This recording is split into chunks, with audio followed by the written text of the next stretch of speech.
জন্য কলিজা লাগে যুবক, কলিজা। এটা সবাই পারে না। সমাজের সব নষ্টামির দিকে চলে যাচ্ছে। আমি একা স্রোতের বিপরীতে চলবো, এর নাম মুসলমান। জান্নাতে বেশি লোক যাবে না জাহান্নামে বেশি লোক যাবে? জান্নাতে যাওয়া লোকের সংখ্যা কম। সব যুবক জিএফ নিয়ে ঘুরে, আপনার কোনো জিএফ থাকবে না, অপেক্ষায় থাকবেন হালাল স্ত্রীর জন্য। সবর করবেন, ধৈর্য ধারণ করবেন, নজরকে হেফাজত করবেন। সবাই একদিকে, আপনি আরেকদিকে। ইনশাআল্লাহ আরশে আজিমের নিচে কিয়ামতের দিন ছায়া পাবেন। আপনি কি কাঁটাযুক্ত রাস্তা দিয়ে মরুভূমিতে কখনো হেঁটেছেন, যে রাস্তার চারদিকে ক্যাকটাস, গুলমলতার কাঁটা? হেঁটেছেন? ওমরে ফারুক বললেন, নাম হেঁটেছি। কিভাবে হেঁটেছেন? ওমরে ফারুক বললেন, আমি আমার জামা, জুব্বা আর চাদর আঁটো করে গায়ের সাথে এমন ভাবে মিলিয়ে রেখেছি, এমন সাবধানে হেঁটেছি যাতে করে মরুভূমির ক্যাকটাসের গুলমলতার কাঁটা আমার গায়ে বিঁধে না যায়। উবাই ইবনে কাব বললেন, ফাযালিকা হুয়া তাকওয়া। আরে তাহলে আপনি তো ঠিকই জানেন তাকওয়া মানে কি। এটাই তো তাকওয়া। ওই রাস্তা দিয়ে যেভাবে হেঁটেছেন, পুরো দুনিয়ার জিন্দেগিটা এইভাবে সাবধানে চলার নামই হচ্ছে তাকওয়া। চিল্লায় বলো ঠিক কিনা? এই দুনিয়াতে পাপ পঙ্কিলতা থাকবে, শয়তানির হাতছানি থাকবে, অপরাধ প্রবণতা থাকবে, নফসের খায়েশ থাকবে, অন্যায়ের হাতছানি থাকবে। সব কিছুকে দোলে মুচড়ে পেছনে ফেলে সাবধান হয়ে এই দুনিয়ার সিরাতুল মুস্তাকিমের পথে চলতে হবে। যে রাস্তা শুরু হয়েছে দুনিয়াতে, শেষ হয়ে গিয়েছে আল্লাহর জান্নাতের ভেতরে। চিল্লায় বলেন ঠিক কিনা?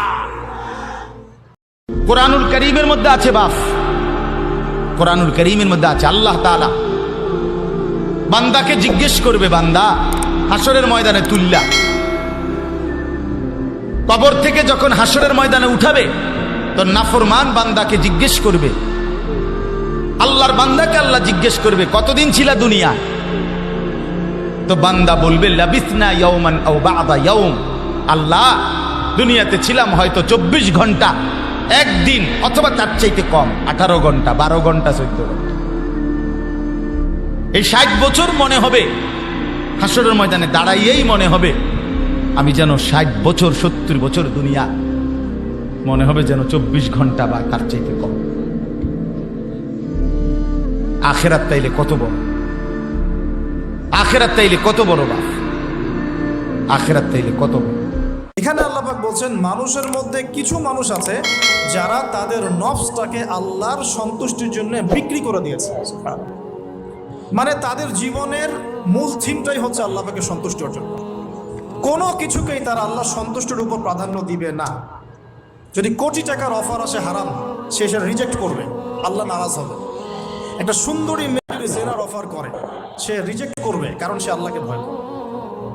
সে আল্লাহ পাকের জমিনের উপরে গায়রুল্লাহ বা কুফফারদের, তাগুতদের কোনো লজ ইমপ্লিমেন্ট করতে পারবে না, কারণ সে আল্লাহকে ভয় করে। সে ইকোনমিক লাইফে হালাল হারামের পরোয়া করে চলবে, কারণ সে আল্লাহকে ভয় করে।